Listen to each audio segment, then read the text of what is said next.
November 1988, Misato, Japan. A 17-year-old honor student named Junko Furuta disappears. For 44 days, she would endure the unimaginable. But the true horror of this story is not only what happened in that house, it's how the system, the neighbors, and the law looked the other way. Today, we look at one of the darkest chapters in criminal history of Japan. Junko Furuta was everything a parent could hope for. She was a top student, a hard worker at a local factory, and had dreams of becoming a performer. On the other side was Hiroshi Miyano, an 18-year-old delinquent obsessed with power and intimidation through his minor Yakuza ties. When Junko refused his advances, Hiroshi didn't just take it personally. He took it as a challenge to his authority. On November 25th, he and his accomplice, Shinji Minato, staged a rescue after knocking her off her bike, leading her into a trap she would not survive. Junko was held in the Minato family home. He would convince his parents she was his girlfriend. And this is where the story becomes truly twisted. Regardless of the apparent signs of violence and distress she was in, the parents believed their son, or at least pretended to believe him. Shinji's parents were home as those violent acts took place. They claimed later they were too intimidated by their son's gang connections to intervene, even as the house was visited by over 100 men. The torture was systematic and dehumanizing. Out of respect for her memory and her family, we won't go into exhausting details. What the criminals did was utterly and brutally vicious. Junko's body was slowly breaking down. She was forced to call her mother and lie, saying she had run away, which successfully called off the initial police search.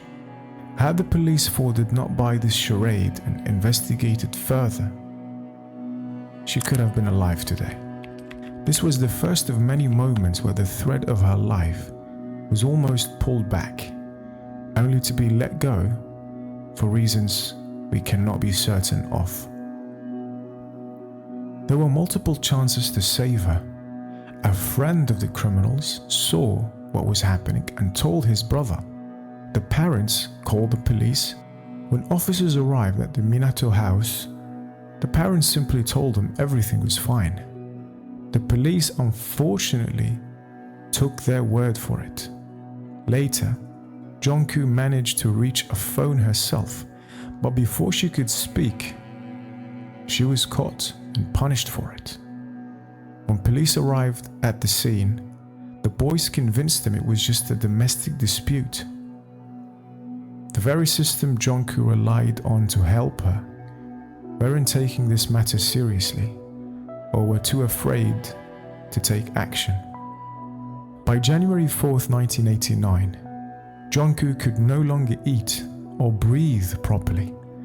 After losing a bet on a game of mahjong, Hiroshi took his rage out on her one final time. The attack lasted 2 hours. When she finally passed away, the boys didn't even realize it at first. To hide their crime, they encased her body in a 55-gallon drum of concrete and dumped it in a warehouse district.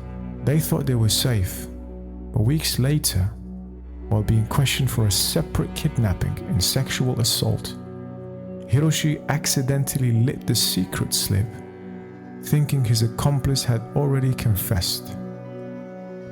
Following that confession, a wide investigation and trial took place that concluded with Hiroshi Miyano, 18 years, was sentenced to 20 years in prison. Joe Ogura, 17 years old, received a sentence of 5 to 10 years. Shinji Minato, 16 years old, was sentenced to 5 to 10 years in prison. Yasushi Watanabe, 17 years old, was handed down a sentence of 5 to 7 years.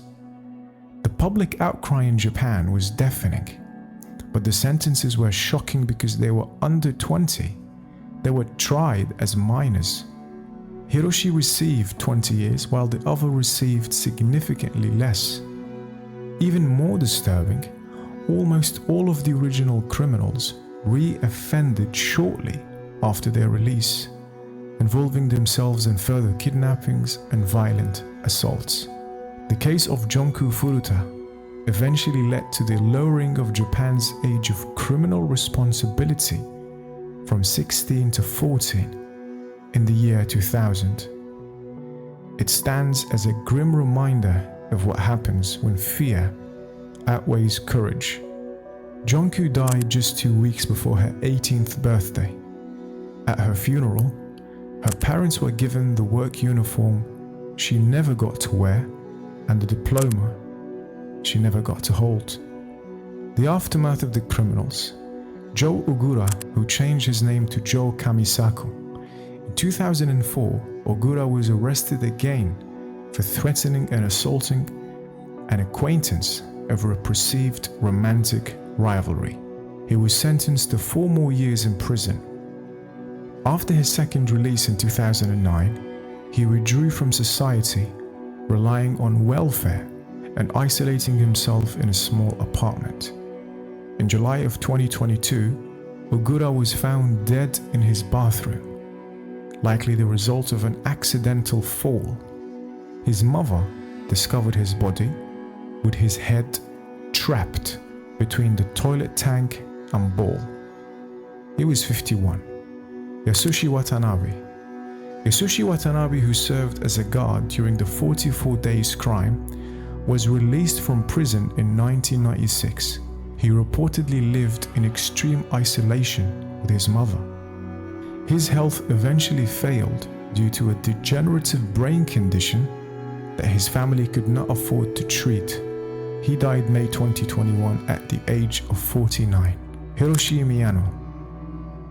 He changed his name to Hiroshi Yokoyama. He was released in 2009 and has since been arrested for various fraud schemes, but remains the only one of the core 4 not reported dead or back in prison for a violent crime. Shinji Minato. He was released in the late 90s but was arrested again in 2018 for a brutal road rage attack, where he beat a man with a metal rod and cut his throat. The victim survived. He was sentenced to another 8 years in prison. The case of Junko Furuta remains a stark reminder of the consequences of unchecked brutality and systemic gaps in protection. It continues to be referenced today as a symbol of the need for stronger safeguards, faster intervention in reported abuse cases, and a justice system that can respond effectively even when perpetrators are minors.